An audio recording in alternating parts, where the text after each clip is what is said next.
Do you know what a sycophant is in real life? So if you're dealing with a human who is a sycophant, they're a con artist. Now there's a definition of an AI sycophant, and let's read this together. Here's the concern: AI can deceive. So it's basically kissing up to you just so you keep it running. AI chatbot's mental health concern is this: the chatbot's job is to mimic human decision-making to keep humans engaged for hours and hours.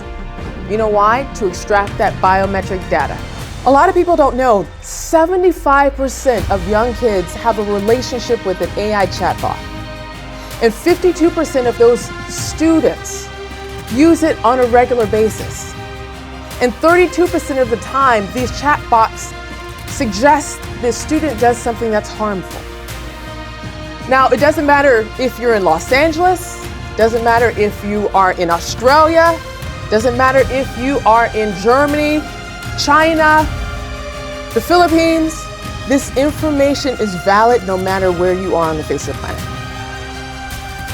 Now, I want to warn us, this information that we're going to see contains mentions of suicide.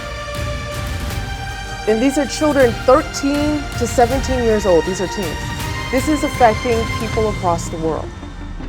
Now, the reason why I decided to do a talk on AI psychosis and AI poisoning is because of these two young kids.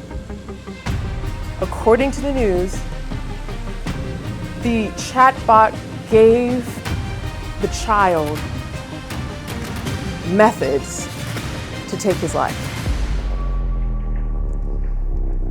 This is the reason why we're here.